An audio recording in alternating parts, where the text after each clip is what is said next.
ಗುರುವಿಗೆ ಶರಣು, ಸದ್ಗುರುವಿಗೆ ಶರಣು. ವಿಶೇಷವಾಗಿ ನಮ್ಮ ಗುರುಗಳ ಶ್ರೀ ನಾಮದೇವಗೌಡ ರಾಜವೇಗಿ ಅವಧೂತ ಅವರ ಶರಣಾರವಿಂದರಲ್ಲಿ ಶರಣಾರ್ಥಿ ತಿಳಿಸುತ್ತಾ, ಹಾಗೂ ವಿಶೇಷವಾಗಿ ಈ ಕಾರ್ಯಕ್ರಮದ ಯೂಟ್ಯೂಬ್ನಲ್ಲಿ ಭಾಗವಹಿಸ್ತಕ್ಕಂಥ ವೀಕ್ಷಣೆ ಮಾಡ್ತಕ್ಕಂಥ ಎಲ್ಲ ಆತ್ಮಗಳಿಗೂ ಶರಣಾರ್ಥಿ ತಿಳಿಸುತ್ತಾ ಕಾರ್ಯಕ್ರಮವನ್ನು ಪ್ರಾರಂಭ ಮಾಡೋಣ. ವಿಶೇಷವಾಗಿ ನೆಮ್ಮದಿ ಜೀವನ ನಡೆಸ್ಬೇಕಾಗತ್ತಪ್ಪ ಅಂದ್ರೆ ಶರಣರು, ದಾಸರು, ಸಂತರು ಅವರು ನಮಗೆ ವಿಶೇಷವಾಗಿ ಮಾರ್ಗದರ್ಶನ ಮಾಡಿದ್ದಾರೆ. ಮನುಷ್ಯ ಎಲ್ಲ ಪ್ರಾಣಿಗಳಿಗಿಂತ ವಿಶೇಷ ಜ್ಞಾನವಂತ, ಸ್ವತಂತ್ರ ಜೀವನ. ಹೌದು, ಎಲ್ಲ ಪ್ರಾಣಿಗಳಲ್ಲಿ ಮಾನವ ಪ್ರಾಣಿ ಮತ್ತು ಅಥವಾ ಎಲ್ಲ ಜೀವಗಳನ್ನು ತನ್ನ ಹಿಡಿತದಲ್ಲಿ ಇರ್ತಕ್ಕಂಥ ಶಕ್ತಿಯನ್ನು ಹೊಂದಿದ ಮನುಷ್ಯ ತನ್ನ ಜೀವನದಲ್ಲಿ ನೆಮ್ಮದಿಯಾಗಿ ಬದುಕಬೇಕಂತಂದ್ರೆ ಸಂತರು, ಶರಣರು ಮತ್ತು ಅಂಗಗುಣಗಳನ್ನು ಅಳೆದು ಲಿಂಗಗುಣಗಳನ್ನಾಗಿ ಯಾರು ಬಾಳ್ತಾ ಇದ್ದಾರೆ ಅವರು ಸವಾಸ, ಅವ್ರ ದೋಸ್ತನ, ಅವರು ಗೆಳೆತನದಿಂದ ವಿಶೇಷವಾಗಿ ಅವರ ಬದುಕಿನ ಅನುಭವವನ್ನು ಅರಿತು ಬಾಳಿದ್ದಾದರೆ ನೆಮ್ಮದಿ ಜೀವನ ಪಡಿಬಹುದು.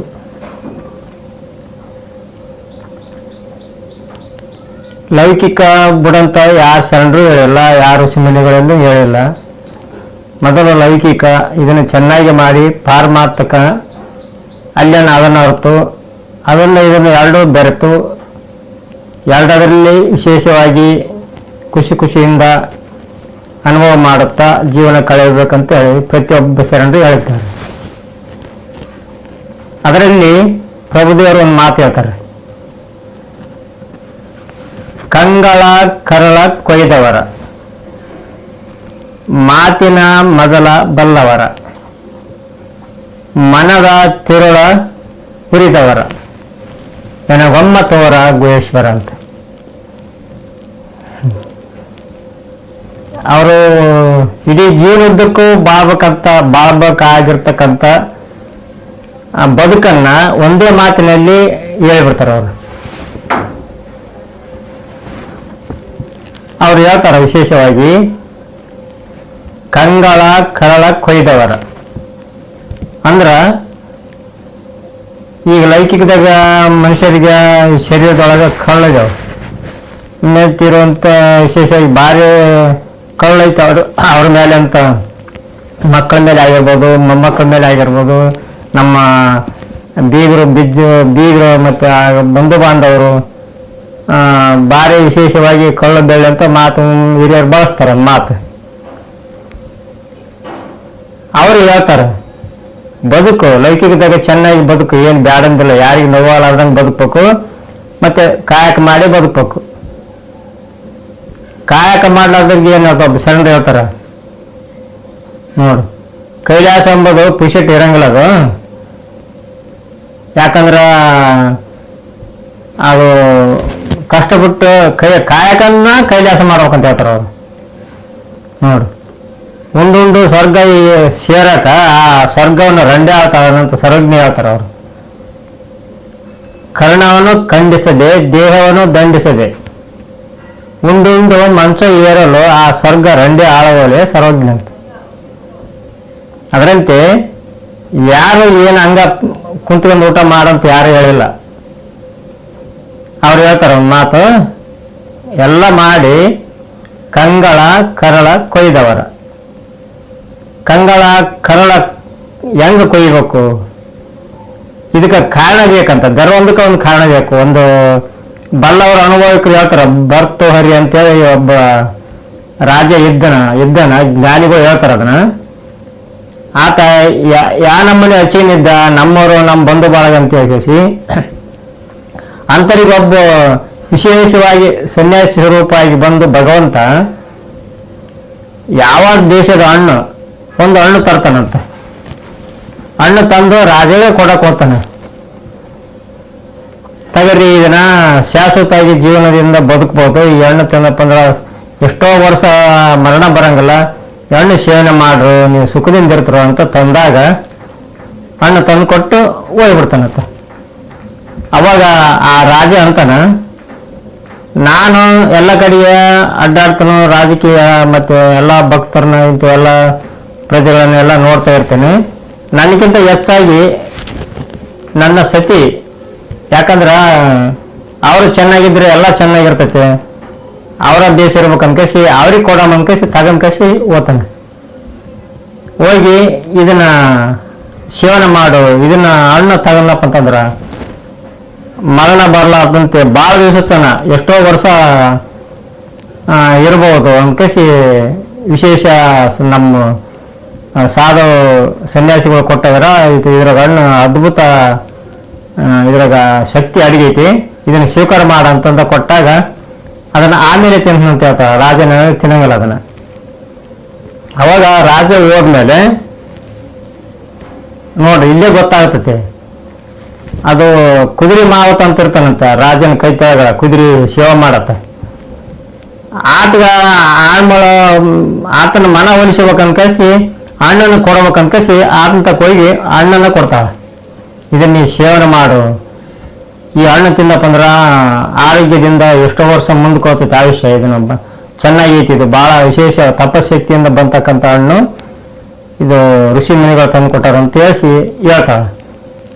ಆಮೇಲೆ ತಿನ್ನಂತ ಹೇಳ್ತಾನೆ ಆತ ಅದನ್ನು ಓದ್ತಾಳ. ಅವಾಗ ಮತ್ತೆ ಈತ ವೇಶ್ಯ ಹೆಣ್ಮಗಳು, ಒಬ್ಬ ಸುಂದರವಾಗ್ತಕ್ಕಂಥ ಹೆಣ್ಮಗಳ ಮನಸ್ಸು ಹೊತ್ತು ಕಂಗಳ ಕರಳ, ಅದು ಕರಳ ಕೊಯ್ಯದ ಹೆಂಗ ಆತೈತಿ, ಎಲ್ಲರಿಂದ ಹೆಂಗ ಆತೈತಿ, ಅಸಾಧ್ಯ ಅದು.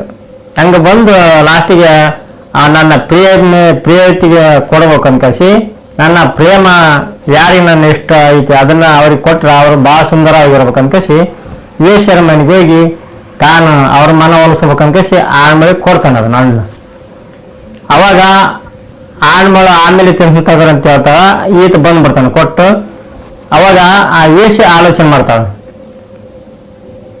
ಅಂದ್ರ ನಾನು ಇಂಥ ಎಲ್ಲ ಭಾಳ ಮಂದಿನ ಮನಸ್ಸು ಕೆಡಿಸಿ ನಾನು ಮೈಯನ ನಾನು ಮುಡ್ಸಟ್ಟಾಗಿರ್ತಕ್ಕಂಥ ಈ ಶರೀರ ಎಷ್ಟು ದಿನ ಬದುಕಿದ್ರೆ ಏನೈತಿ, ಇದು ನನಗೆ ಯೋಗ್ಯವಲ್ಲ. ಇದು ನಮ್ಮನ್ನೆಲ್ಲ ಆಳ್ತಕ್ಕಂಥ ರಾಜ ಭರ್ತೃಹರಿ ಅಂತ ರಾಜ ಇದನ್ನೆಲ್ಲ ಆತಕ್ಕೆ ಕೊಟ್ಟನಪ್ಪ ಅಂತಂದ್ರೆ ವಿಶೇಷವಾಗಿ ಆತ ಚೆನ್ನಾಗಿ ಬದುಕ್ಬೋದು, ಚೆನ್ನಾಗಿ ಪ್ರಜೆಗಳನ್ನ ನೋಡ್ಕೋಬೋದು ಅನ್ಕಸಿ ಆ ರಾಜಂತ ಕೊಯ್ತಾಳ ಹಣ್ಣನ್ನು. ಅವಾಗ ರಾಜಂತ ಕೊಡ್ತಾಳ. ಇದು ಹಣ್ಣು ನನಗೆ ಕೈಯಾಗಿರ್ತದೆ, ಇಲ್ಲಿ ಏರ್ಮ ಕೈಯಕ್ಕೆ ಯಾಕೆ ಬಂತು ಅಂತ ಆಲೋಚನೆ ಮಾಡ್ತಾನೆ ರಾಜ. ಅವಾಗ ಎಲ್ಲಿದ್ದು ತಂಗಿ ಕರೆಗಳಂತ ಅಂದಾಗ ಅವಾಗ ಹೇಳ್ತಾಳ, ಇದ್ರಂತೆ ನನ್ಗೆ ಇದ್ರಂಗ ಕುದುರೆ ಮಾವತ ತಂದು ಕೊಟ್ಟಣ, ನೀ ಚೆನ್ನಾಗಿರ್ತೈತಿ, ಇದನ್ನು ಶಿವಕ ಮಾಡು, ನೀನು ಚೆನ್ನಾಗಿ ಬದುಕ್ತಿ, ಭಾಳ ದಿವಸ ಆಯುಷ್ಯ ಇರ್ತೈತಿ ನಿನಗೆ ಅಂತ ಹೇಳೋಣ, ಅದರಂತೆ ನಾನು ತಗೊಂಬಂದಿನಿ ಅಂದಾಗ ಗೊತ್ತಾಗ್ಬಿಡ್ತಿ. ಮುಂದೆ ವಿಚಾರ ಹೇಳಬೇಕಾಗಿಲ್ಲ, ರಾಜ ಗೊತ್ತಾಗ್ತಿ. ನನ್ನ ಕೈ ಹಣ್ಣು ಮಾವತನ ತಕ್ಕ ಹೆಂಗ್ ಗೊತ್ತಿ, ನಾನು ಯಾರನ್ನಂತ ನಂಬಿದ್ದೆ, ಎಷ್ಟು ವಿಶ್ವಾಸ ಎಷ್ಟು ನಂಬಿದ್ದೆ ಅನ್ಕಸಿ ಕಂಗಳ ಕರಳ ಕೊಯ್ತಲ್ಲಿ. ಯಾಕಂದ್ರೆ ನಾನು ಎಷ್ಟೋ ಪ್ರೇಮ ಮಾಡಿ ಎಷ್ಟೋ ಪ್ರೀತಿ ಇಟ್ಟಿಗಿರಿ ಇದೆಲ್ಲ ಲೌಕಿಕದಾಗ ಮತ್ತೆ ಅವರ ಹಿಂಗ ಅಂದಮೇಲೆ ಮತ್ತೆ ವಿಶೇಷ ರಾಜನ ತಗೊಂಡು ನಾನು ಏನು ಮಾಡ್ಬೇಕು ಅನ್ಕಸಿ ಆತ ಏನು ಮಾಡ್ತಾನ, ತಪಸ್ ಶಕ್ತಿಯಿಂದ ಆ ವಿಶೇಷ ಜ್ಞಾನ ಪಡ್ಕೊಂಡು ಆತೊಬ್ಬತ್ತ ಯೋಗಿ ಆತನಂತ, ಆತೊಬ್ಬತ್ತ ಮಹಾನ್ ವ್ಯಕ್ತಿ ಶರಣಾತನಂತ. ಅವಾಗ ತಾನ್ಯಾರಂಬೋದು ತಿಳಿತೈತಂತ. ಅದಕ್ಕೆ ಹೇಳಿದ್ರು, ಯಾವ ದೇವರಲ್ಲ, ಅದು ತನ್ನ ಮರೆತು ದೇವರ ಕಾಣುವ ಕಾರಣ ಹರಿಹರ ಬ್ರಹ್ಮಾದಿಗಳೆಲ್ಲರೂ ತೆಲಿಕಾಗಿ ಹೋದರು. ಆ ದೇವರ ಮರೆತು ತನ್ನನ್ನು ತಾನು ಅರಿದಡೆ ತಾನೇ ದೇವನೆಂದ ನಂಬಿಗರ ಚೌಡಯ್ಯ.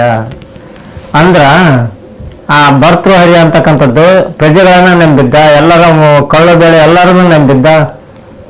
ಅವರ ಇದ್ರಂಗ ಮೋಸ ಮಾಡ್ತಾರಂತ ಗೊತ್ತಾದಾಗ, ಅಂದ್ರೆ ಎಲ್ಲ ರಂಗಿರಾಗಲ್ಲ, ಅದ್ರಂಗ ಬುದ್ಧಿ ಕಲ್ಸಕ್ಕಂತಕ್ಕಂತ ಭಗವಂತ ಸನ್ಯಾಸಿ ರೂಪ ಆಗಿ ಬಂದ ರಾಜ ವಿಶೇಷವಾಗಿ ಕೊಟ್ಟ. ಅವಾಗ ಅದರಿಂದ ಜ್ಞಾನ ಬಂದು, ಅದರಂತೆ ಪ್ರತಿಯೊಬ್ಬರು ಯಾವುದು ಬೇಡಲ್ಲ, ಯಾವುದು ಕೆಟ್ಟದಲ್ಲ, ಯಾವುದು ಒಳ್ಳೇದಲ್ಲ, ಅಂದ್ರೆ ತನ್ನ ಬಿಟ್ಟು ತಾನೇ ವಿಶೇಷವಾಗಿ ತನ್ನ ಜ್ಞಾನ ತನಗೆ ಆದ್ಮೇಲೆ ಉಳಿಕೆದ್ದು ನೀನು ಎಷ್ಟು ಧರ್ಮ ಪ್ರಕಾರ ನೀವು ಬದುಕಬೇಕು.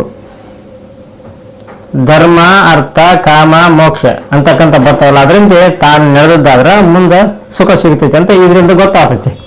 ಕಂಗಳ ಕರಳ ಕೊಯ್ದವರ ನೋಡ್ರಿ ಅದ್ರಂಗಿರ್ಬೇಕಂತ. ಆಮೇಲೆ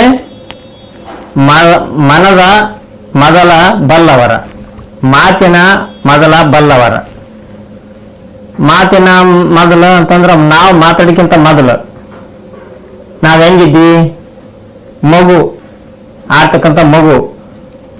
ಆ ಮಾತು ಕಲ್ತ ಮೇಲೆ, ಮಾತು ಬಂದ ಮೇಲೆ ಇವೆಲ್ಲ ಲೌಕಿಕ ಪಂಚೇಂದ್ರಿಯಗಳ ಶಬ್ದದಿಂದ, ರೂಪದಿಂದ, ಮತ್ತು ಗ್ರಹಣದಿಂದ ಹಾಗೂ ರುಚಿಯಿಂದ ಇವೆಲ್ಲ ವರ್ಷ ಅನ್ಕಸಿ ನಮ್ಮನ್ನು ನಾವು ಮರ್ತು ಬಿಟ್ಟಿದ್ವಿ. ಅದಕ್ಕೆ ಭಾಳ ಅದರಿಂದ ನಾವು ಒಂದು ಮಾತು ಹೇಳ್ತಾರ, ಮಾತು ಆಡಿದ್ರು ಹೋಯ್ತು, ಮುತ್ತು ಹೊಡೆದ್ರು ಹೋಯ್ತು ಅಂತ. ಆಡಿದ ಮಾತು ಬಿಟ್ಟು ಬಾಣ ವಾಪಸ್ ಬರಂಗಿಲ್ಲ. ವಿಶೇಷವಾಗಿ ಆಡಿದ ಮಾತು ಹೊರಗೆ ಬಿಡ್ಬೇಕಾದ್ರೆ ಅರಿವಿನಿಂದ ಹೊರಗೆ ಬಿಡ್ಬೇಕಂತ ಮಾತು. ಅದರಂತೆ ಮಾತು ಅದಕ್ಕೆ ಆಡ್ತಿ, ಮಣ್ಣು ತಿನ್ನಕ, ಸುಮ್ಮನೆ ಅದಕ್ಕಿರ್ತಿ, ಸುಡುಗಾಡಿಗೆ ಹೋಗಕ್ಕಂತ. ವಿಶೇಷವಾಗಿ ಎಲ್ಲ ಅರ್ಥ ಸಾಕು ಅಂತ ಬಲ್ಲವ್ರು ಹೇಳ್ತಾರ. ಈಗ ಜಗತ್ತಿನೊಳಗೆ ಏನು ಆಸೆ ಪಡೋದು ಬೇಡ. ಒಬ್ಬ ವಿಶೇಷವಾಗಿ ಒಬ್ಬ ಸನ್ಯಾಸಿ ಗುಡಿ ಒಳಗೆ ಕುಂತಿರ್ತಾನೆ. ಅವಾಗ ರಾಜರಿದ್ರ ಕಾಲಕ್ಕೆ ಕುಂತಾಗ ಒಬ್ಬರು ರಾಜರು ಎಲ್ಲ ದೇಶದ ರಾಜರು ಕಲ್ದು ಒಂದು ಮೀಟಿಂಗ್ ಮಾಡ್ತಾರಂತ. ಇಬ್ರು ಎಲ್ಲರೂ ಯುದ್ಧ ಮಾಡಿ ಸೈನಿಕರನ್ನೆಲ್ಲ ಸಂಹಾರ ಮಾಡಿ, ಅವರು ಹೊಡೆದಾಡಿ ಇವ್ರು ಹೊಡೆದಾಡಿ ಸೈನಿಕರು ಸಹಾಯ ಕೊಲ್ಲೋದು ಬೇಡ, ರಾಜರ ಪ್ರಜೆಗಳನ್ನ ಕೊಲ್ಲೋದು ಬೇಡ, ಯುದ್ಧ ಮಾಡೋದು ಬೇಡ ಅನ್ಕಾಸಿ ಪೂಜೆ ಒಂದು ಆನೆ ತಂದು ಕಾಸಿ ಅದಕ್ಕೆ ಪೂಜೆ ಮಾಡಿ ಅದಕ್ಕೆ ಸಾಲ ಹಾಕಿ ಒಂದು ಸೊಂಡೆಗೆ ಹೂವಿನಾರು ಕೊಡ್ತಾರಂತ. ಅವ್ರ ಸೊಂಡಿಲಿ ಆನೆಗೆ ಎಲ್ಲ ರಾಜರು ಸಾಲಕ್ಕೆ ನಿಂದಿರ್ಬೇಕು. ಎದುರು ಬಿದ್ರೆ ಸಾಲಕ್ಕೆ ನಿಂತಿರ್ತಾರ. ಅಲ್ಲಿಂದ ದೇವಸ್ಥಾನದ ಹೊರಗ ರಾಜ ವೈಭವದಿಂದ ಸಿಂಹಾಸನದಿಂದ ಅಲ್ಲಿ ಆನೆ ಬಿಟ್ಟಾಗ ಯಾರು ಕೊಳ್ಳಕ್ಕೆ ಹೂವಿನಾರ ಆಗ್ತೈತಿ ಅವರ ರಾಜ ಕಾಳಬೇಕಂತ ತೀರ್ಮಾನ ತಗೊಂತಾರಂತ. ಅವಾಗ ಬರ್ತೈತೆ ಅದ ಆನೆ. ರಾಜರು ಎಡ್ಕಬಲ್ಕ ಆಗ ನಿಂತಿರ್ತಾರ, ಯಾರು ಕೊಳ್ಳಕ್ಕೆ ಹಾಕಂಗಲ್ಲ. ಅದು ಸೀದಾ ಹೋಗಿ ಮಾರುತೇಶ್ವರ ಗುಡಿ ಇರ್ತೈತೆ, ಅಲ್ಲೆಲ್ಲಿ ಒಬ್ಬ ಸನ್ಯಾಸಿ ಕುಂತಿರ್ತಾನೆ. ಯಾವುದು ಬೇಡನ ಎಲ್ಲ ತ್ಯಾಗ ಮಾಡಿ ಕುಂತಿರ್ತಾನೆ. ಆತನ ಕೊಳ್ಳಗೆ ಆಗ್ತೈತಿ ಹೋಗಿ ಆನೆ. ಅದ್ರ ಮೊದಲ ಎಲ್ಲ ರಾಜರು ಕಲಿಸಿ ಅದನ್ನ ಬರ್ದಿಟ್ಟಿರ್ತಾರೆ, ಲಿಪಿ ಬರ್ದಿಟ್ಟು ತಪ್ಸಕ್ ಬರಲ್ಲಂತ. ಯಾರು ಕೊಳ್ಳಗೆ ಆಗ್ತೈತೆ ಅವರ ಸಿಂಹಾಸನ ಮೇಲೆ ಕುಂದ್ರಬೇಕಂತ ಮೊದಲು ಬರ್ದಿಟ್ಟಿರ್ತಾರೆ ರಾಜರು. ಅನಿವಾರ್ಯ ಆತಿಗೆ ಎಲ್ಲರೂ ನಾನೇನೇನು ಅನ್ನೋದಕ್ಕಿಂತ ಎಲ್ಲರೂ ಮತ್ತೆ ಆತನ ಮನ ಒಪ್ಪಿಸಿ ಮತ್ತೆ ಇದ್ರಂಗ ಭಗವಂತ ನಿನ್ಗೆ ಅಪ್ಪಣೆ ಆಗೈತೆ, ಎಲ್ಲ ರಾಜರ ಅಪ್ಪಣೆ, ನೀನ ರಾಜ ಕಾಳ್ಬೇಕಂತ ಸಿಂಹಾಸನ ಮೇಲೆ ಕುಂದಿಸಿ ಬಿಡ್ತಾರ. ಯಾರನ್ನ? ಸನ್ಯಾಸಿನ. ಯಾತ ಕೇಳಿಲ್ಲ ಆತ. ನೋಡ್ರಿ, ಕೇಳಾರ್ದಂಗ ಬಯಸದೆ ಬಂದದ್ದು ಅಂಗಭೋಗ, ಬಯಸದೆ ಬಂದದ್ದು ಲಿಂಗಭೋಗ ಅಂತ. ಅದು ಬಯಸದೆ ಬಂದೈತಿ, ಅದನ್ನ ಲಿಂಗಭೋಗ ಆಗಿ ಸ್ವೀಕಾರ ಮಾಡ್ತಾನತ್ತ. ಅದಕ್ಕೆ ಬಯಸುವುದೇ ಬಂಧನ, ಬೇಡಂಬುದೇ ಹೇಳಿತನ. ಆತ ಬಯಸೆಲ್ಲ ಬಂದೈತಿ ಬ್ಯಾಡನಾಗಲ್ಲ. ನೋಡ್ರಿ ಎಷ್ಟು ವಿಶೇಷ ಅನುಭವ ಐತಿದ್ರಾಗ. ಕರ್ಕೊಂಡೋಗಿ ಕುಂದಿರ್ಸಿದ್ರು. ತಿಂಗಳು ಹೊತ್ತಿ, 2 ತಿಂಗಳು ಹೊತ್ತಿ, 6 ತಿಂಗಳು ಹೊತ್ತಿ ಇದ್ರಂಗ ವರ್ಷಕ್ಕೊಮ್ಮೆ ಅದು ಕಪ್ಪು ಕಾಣಿಕೆ ಕೊಡ್ಬೇಕಂತ. ವಿದ್ಯೆ ಮಾಡೋದಾಗ್ಲಕ್ರೆ ಕಪ್ಪು ಕಾಣಿಕೆ ಕೊಟ್ಟು ಕಳಿಸ್ಬೇಕಂತ. ನಾವು ವಿದ್ಯೆ ಮಾಡೋದಾಗಲ್ಲ, ನಾವು ಸೋತೆ ಅನ್ಕಸಿ. ಅದರಂತೆ ಎಲ್ಲರೂ ಬರಕತ್ತಾರ, ಕಪ್ಪು ಕಾಣಿಕೆ ಕೊಡ್ಬೇಕು. ಇಲ್ಕಪ್ಪ ನಮ್ಮ ರಾಜ್ಯದ ಮೇಲೆ ವಿದ್ಯೆ ಸಾರಕ್ಕೆ ಬರ್ತಾರೆ ಆ ಕಡೆ ಬೇರೆ ದೇಶದ ಮುಂದೆ ಅಂತ ಅಂದಾಗ ಬರ್ಬೇಡ. ಅವ್ರು ಬಂದ್ರ ಮತ್ತೆ ಅವ್ರ ರಾಜ್ಯನ ವಿದ್ಯೆ ಯಾಕೆ ಮಾಡ್ಬೇಕು, ಮತ್ತೆ ಪ್ರಜೆಗಳನ್ನ ಯಾಕೆ ಒಬ್ರಿಗೊಬ್ಬರು ಬಡದಾಡಿ ಸಾಯೋದು ಬೇಡ, ವಿದ್ಯೆ ಮಾಡೋದು ಬೇಡ ಅಂತ ಈತ ಈ ಸನ್ಯಾಸಿ. ಆತ ಮೊದಲ ಕೇಳಾಟ ಬಂದಿತ್ತು. ನಾನು ಒಟ್ಟು ಆರಾಮಿದ್ದೆ, ಮೊದಲು ನನ್ಗೆ ಒಳ್ಳೆ ಕುಂದಿಸ್ತಾರಂತ ಆತ ಚಿಂತೆ ಮಾಡಕತ್ತೀನಂತ. ಅವಾಗ ಲಾಸ್ಟ್ ಈ ಕಡೆಗೆ ಹೆಂಗಾರ ಸನ್ಯಾಸಿ ಏನಾತ, ನಾವು ಗಂಡನ ಕರ್ಕೊಂಡು ಹೋದ್ಮೇಲೆ ನನಗೆ ಕೊಟ್ಟು ಬಿಡ್ತಾನೆ ರಾಜಕಂತ ಅವ್ರು ಒಬ್ಬ ಇನ್ನೊಂದು ಪಕ್ಕದ ರಾಜ್ಯದ ಎಲ್ಲ ದಂಡು ಸೈನಿಕರನ್ನು ಕರ್ಕೊಂಡು ಯುದ್ಧ ಮಾಡೋಕ್ಕೆಲ್ಲ ಬಿಲ್ಲು ಬಾಣ ಬತ್ತಕ್ಕೆಲ್ಲ ತಗೊಂಡು ಅದು ಸೀಮೆ ಅಂತಿರ್ತಾವೆ ಗಡಿ, ರಾಜ್ಯದ ಕೊನೆ ಗಡಿಯಲ್ಲಿ ಟೆಂಟ್ ಹೊಡೆದು ಎಲ್ಲ ರಾಜರು ತಿಂತಿರ್ತಾರೆ. ಬಂದು ಇಳ್ಕೊಂಡಾಗ ನಿಮ್ಮ ರಾಜರಿಗೆ ಹೇಳ್ರಂತ ಸೇವಕನ ಕಳಿಸ್ತಾರೆ. ಅವಾಗ ಸನ್ಯಾಸ ಆಗ್ಯಂದಿತ್ತ, ಈತ ರಾಜನ ಸಿಂಹಾಸನ ಮೇಲೆ ಕುಂತಾನ ಕರೆ ಅವು ಯುದ್ಧ ಮಾಡೋದು ಇವ್ರಿಗೆ ಹಾಕ್ಬೇಕಾಗಿತ್ತು. ಅವಾಗ ಬಂದ್ಕಸ್ ಕೇಳ್ತಾನತ್ತ, ಅಲ್ರಿ ನಮ್ಮ ರಾಜರು ಬಂದ್ರಲ್ಲೇ ನೀವು ಯುದ್ಧ ಮಾಡ್ತಾರ ಏನು ನಿಮ್ಮ ರಾಜ ಬಿಟ್ಟು ಕೊಡ್ತಾರ ಅಂತ ಕೇಳ್ತಾನದು. ಯಾರು ಬಂದಾರ ಅಲ್ಲಿ, ಎದಕ್ಕೆ ಬಿಟ್ಟು ಕೊಡ್ಬೇಕಂತ, ಬಿಟ್ಟು ಕೊಡ್ಲಿಕ್ಕೆ ಯುದ್ಧ ಮಾಡ್ಬೇಕಂತ ಅಂದ್ರೆ ಬರ್ತ್ ನಡಿ ಹೋಗಮ್ಮಂತ ಸನ್ಯಾಸಿನ ಕರ್ಕೊಂಬರ್ತಾರೆ ರಾಜ ಅಂತಕ್ಕ. ನಡ್ಬರ್ಕ ಎರಡು ರಾಜ್ಯದ ಬದುವು ಸೀಮ್ ಇರ್ತೈತಿ, ಆ ಕಡೆ ಮಗ್ಳು ಅವ್ರ ರಾಜ ಇರ್ತಾರೆ, ಈ ಕಡೆ ಮಗ್ಳು ಇವ್ರು ಬರ್ತಾರೆ. ಈ ಸನ್ಯಾಸಿ ಹೋಗ್ತಾನೆ ಅಲ್ಲಿಗೆ, ಆ ರಾಜ ಅಂತಕ್ಕ ಯಾಕೆ ಬಂದಿರಿ ಎಷ್ಟು ಮಂದಿ ಕರ್ಕೊಂಡು ಅಂತ ಕೇಳ್ತಾನೈತೆ. ನಾವು ಯುದ್ಧ ಮಾಡ್ತೇವೆ, ಯುದ್ಧ ಮಾಡಕ್ ಬಂದೀವಿ, ಯಾಕೆ ಯುದ್ಧ ಮಾಡ್ತಾರಂತ ಕೇಳ್ತಾನೆ. ಅಲ್ಲ ನಿಮ್ಮ ರಾಜ್ಯದಾಗ ಎಷ್ಟು ದಂಡ ಐತೆ ಮಂದಿ, ಯುದ್ಧ ಕರೆಯಲ್ಲ ಅಂತ. ಯುದ್ಧ ಕರೆಯಂಗಿಲ್ಲ, ಯಾವ್ದು ಕರಿಬೇಕು ಅವ್ರನ್ನ, ತುಡಿಚಾರ ಊಟ ಮಾಡ್ತಾರೆ ಅವ್ರು ಆರಾಮ. ಯುದ್ಧ ಮಾಡಿದ್ರೆ ಅದಕ್ಕೆ ಜಗಳ ಆಡ್ಬೇಕು ಸುಮ್ಮನೆ. ಹಂಗಾರ ನಾನು ನಿಮ್ಮ ರಾಜ್ಯದ ಮೇಲೆ ದಾಳಿ ಮಾಡ್ತೇವೆ, ನೀವು ಬರ್ಲಿಕ್ಕಪ್ಪ ನೀವು ರಾಜ್ಯಕ್ಕೆ ಬಿಡ್ಬೇಕಾಗ್ತದೆ, ನೀವು ಇಳ್ಬೇಕಾಗ್ತ ಸೀಟ್ ಅಂತಾನತ್ ರಾಜ. ಏಟಂತಾಗ ನಾನೇನು ದಣ್ಕಂದು ಎಕರಾಡಿ ನಾನು ಗೆದ್ದ ಕಾಶಿನ ರಾಜ ಪಡ್ಕಂಗಿಲ್ಲ, ತಾನಾಗಿ ಬಂದೈತಿ ತಾನಾಗಿ ಹೋಗ್ತೈತಿ. ನಾನು ಮೊದಲು ಗುಡಿಯಾಗ ಆರಾಮ್ ಊಟ ಮಾಡ್ಕೊಂತ 3 ಹಪ್ಪತ್ತು ಊಟ ಮಾಡಿ ಆರಾಮ್ ಕುಂದಿರ್ತಿದ್ನಿ. ನಾನು ಈಗ ಹತ್ತೀನಿ ಆ ಕಡೆಯ ರಾಜ್ಯರ ಪ್ರಜೆಗಳು ಪಸು ಬಿದ್ದಾರೆ, ಈ ಕಡೆ ರಾಜ್ಯಗಳು ಪಸು ಬಿದ್ದಾರೆ, ಅವ್ರ ಜಗಳ ಬಂದೈತಿ ಇವ್ರ ಜಗಳ ಬಂದೈತಿ ಅಂತ ರಾಜ್ಯದ ಕಿರಿಕಿರಿ ನನಗೆ ರಾತ್ರಿ ನಿದ್ದೆ ಬರೋದು. ಇದನ್ನ ನೀನು ತಗೊಂಡಂತೆಲ್ಲ ನೀನೇ ಪುಣ್ಯವಂತ, ನೀನೇನು ರಕ್ಷಣೆ ಮಾಡಿ ಎಲ್ಲ ರಾಜನ, ನನ್ನಿಂದ ನಾನು ಆರಾಮಿದ್ನಾಗ ಮೊದ್ಲಂಗಿದ್ದ ಹಂಗೆ ಇರ್ತನು, ನೀವು ತಗೊಂಬಿಡು ರಾಜಕ್ಕೆ ಅಂತ ಅಂತಾನಂತ. ರಾಜ ತೋರ್ರಿ ಅದಕ್ಕೆ ಮನುಷ್ಯ ಅಂದಮೇಲೆ ತನ್ನನ್ನು ತಾನು ತಿಳಿದು ಬದುಕಬೇಕು. ಇದಷ್ಟೆಲ್ಲ ನಾನು ನನಗೆ ಒಂದು ರಾಜ್ಯಕ್ಕೆ ಬಂದೈತೆ ಅಂದ್ರೆ ನಾನು ರಾತ್ರಿ ನಿದ್ದೆ ಮಾಡಿಲ್ಲ. ಎಲ್ಲರೂ ಅಷ್ಟು ಕಿರಿಕಿರಿ ಕೊಡ್ತಾರಲ್ಲ ಪ್ರಜೆಗಳು, ನೀ ಆರಾಮ್ ತಗೊಂಡು ನೀನ ಆಳ ರಾಜಕ್ಕೆ ಅಂತ ಅಂದಾಗ ಆತಗ ರಾಜಗ ಜ್ಞಾನೋದಯ ಆಗ್ತಂತ. ಆದ್ರೆ ಒಂದು ರಾಜಕೀಯ ಆಳಾಕ ನನಗೆ ಸಾಕಾಯ್ತಂತ. ನಾನು ನಮ್ಮ ರಾಜನ ಪ್ರಜೆಗಳು ನೋಡ್ಕೋಬೇಕು, ಮತ್ತೆ ಇದೊಂದು ಗೆದ್ರೆ ಇವ್ರು ನೋಡ್ಕೋಬೇಕು. ನಂದು ಭಾರಿ ತಪ್ಪಾತ್ ನನ್ನ ಮಾತು. ನಾನು ಅವಾಗ ನಿಜವಾಗಿ ನನ್ನನ್ನು ಜ್ಞಾನದ ಕಣ್ಣು ತರಿಸಿ ಅಂದ್ಕಾಸಿ ಆ ಋಷಿ ಮುನಿಗೆ ಆತ ಸನ್ಯಾಸಿಗೆ ದೊಡ್ಡ ನಮಸ್ಕಾರ ನೀಗೆ ಅಂತ ನಮಸ್ಕಾರ ಮಾಡಿ ಕಳಿಸಿ ಅದರ ರಾಜ್ಯನ ಬಿಟ್ಕೊಟ್ಟು ಹೋಗ್ತಾನಂತೆ. ನೋಡ್ರಿ ಒಳ್ಳೆ ಯುದ್ಧ ಮಾಡ್ಲಾರ್ದಂಗ. ಅದಕ್ಕಲೆ ಮಾತು ಮಾಣಿಕ್ಯ ತಂತಂತ, ಮಾತು ಬರ್ಲಾರ್ದ ಜಗಳ ತಂತ್ರ ಅಂತ ಹೇಳ್ತ. ನೋಡ್ರಿ ಎಷ್ಟು ವಿಶೇಷ ಐತಿ, ಅದನ್ನ ತಿಳ್ಕೊಬೇಕಾಯ್ತು ನಾವು. ಅದರಂತೆ ಪ್ರತಿಯೊಬ್ಬರು ತಮ್ಮನ್ನು ತಾವು ತಿಳಿದು ಸುಖವಾಗಿ ಬದುಕಬೇಕೆಂಬುದೇ ಶರಣರ ಸಂತರ ವಿಶೇಷ ಮಾರ್ಗ. ಅದ್ರಾಗ ಇನ್ನೊಬ್ರು ಶರಣರು ಒಂದು ಮಾತು ಹೇಳ್ತಾರ, ಕಾಯ ಹಲವು ಭೇದಗಳಾಗಿ ಆತ್ಮನ ಏಕ ಎಂಬುದು ಅದೇ ಥರದ ಮಾತು. ಬೆಂಕಿಯಿಂದಾದ ಬೆಳಗು ಸುಡಬಲ್ಲದೆ ಬೆಂಕಿ ಅಲ್ಲದೆ.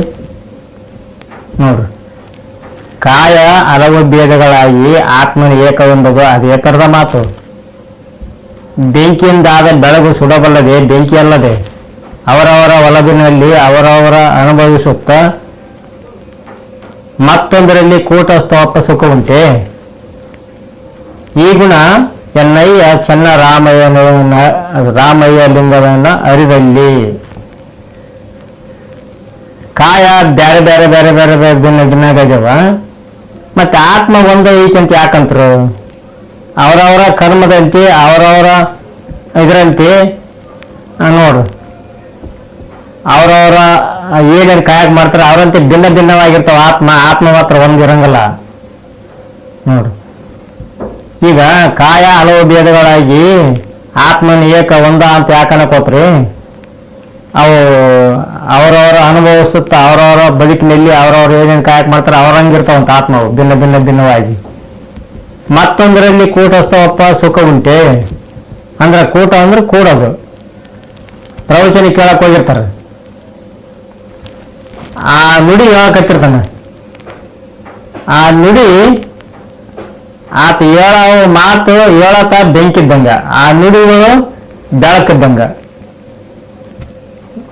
ಬೆಂಕಿ ಸುಡುವುದಲ್ಲದೆ ನೋಡ್ರಿ, ಅವರವರ ಬೆಂಕಿ ಒಳ ಗುಣ ಐತಲ್ಲ, ಅದು ಬೆಂಕಿ ಸುಡಬಲ್ಲದೆ. ಬೆಂಕಿ ಸುಡ್ತೈತಿ, ಬೆಂಕಿಯಿಂದ ಆದ ಬೆಳಕೇನು ಸುಡ್ತೈತಿ, ಬೆಂಕಿ ಸುಡ್ತೈತಿ ಅಂತ ಅದರಂತೆ ಹೇಳ್ತಕ್ಕಂಥ ಮಾತೇನಿದೆಯಲ್ಲ ಅವು ಬೆಂಕಿ. ಆ ನುಡಿಗಳನ್ನು ಬಂದು ನಮ್ಮ ಎಲ್ಲರೂ ಕೇಳಕ್ ಬರ್ತಾವಲ್ಲ ಅದು ಬೆಳಕು.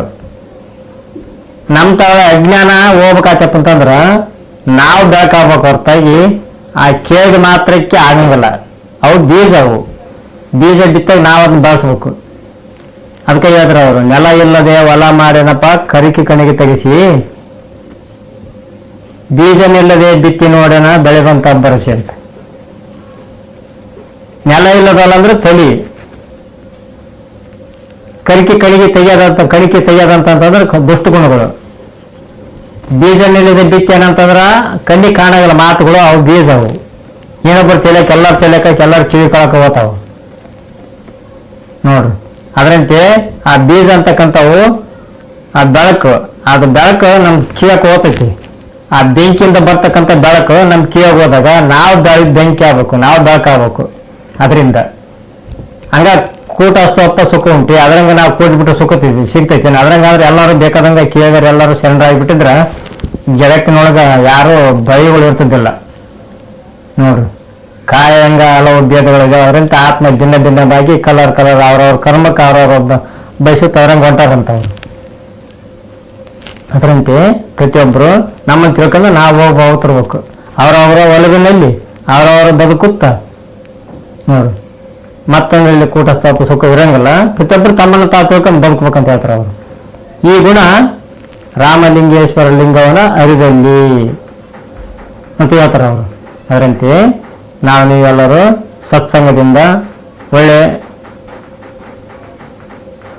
ಸದ್ಭಕ್ತರಿಂದ ಸದ್ಭಕ್ತಿಯಾಗಿ ಅವ್ರು ಹೇಳ್ತಾರೆ, ಒಂದು ಮಾತು ಹೇಳ್ತಾರೆ ಅವರು. ವಿಶೇಷವಾಗಿ ಆಕಾರ ಆಗಲು ಸಾಕಾರವೇ ಮೊದಲು, ಸಾಕಾರ ಆಗಲು ತ್ಯಾಗವೇ ಮೊದಲು, ತ್ಯಾಗಿ ಆಗಲು ಭಕ್ತರೇ ಮೊದಲು, ಭಕ್ತರಾಗಲು ತ್ಯಾಗವೇ ಮೊದಲು. ಅದರಂತೆ ತ್ಯಾಗಿ ಆಗಲು ತನ್ನರಿವೇ ತನಿಗೆ ಮೊದಲು. ಶ್ರೀ ಗುರು ಶಂಕರಲಿಂಗೇಶ್ವರನರಿಯಲು ಶರಣರ ಸಂಘವೇ ಮೊದಲು. ನಾವು ನೀವೆಲ್ಲ ಕೂಡಿ ಒಳ್ಳೆ ಕಾಯಕ ಮಾಡಿ ಸತ್ಸಂಗದಿಂದ ಭಾಗವಹಿಸಿ ಶರಣರ ನುಡಿ ಕೇಳುತ್ತಾ ಬಾಳೋಣ ಅಂತೇಳಿ ಇವತ್ತಿನ ಕಾರ್ಯಕ್ರಮ ಇಲ್ಲಿ ಮುಗಿಸೋಣ. ಈ ವಿಷಯ ಇಷ್ಟವಾದಲ್ಲಿ ಶೇರ್ ಮಾಡಿ, ಸಬ್ಸ್ಕ್ರೈಬ್ ಮಾಡಿ, ಲೈಕ್ ಮಾಡಿ ಅಂತ ಹೇಳುತ್ತಾ ಎಲ್ಲರಿಗೂ ಶರಣ ಶರಣಾರ್ಥಿಗಳು.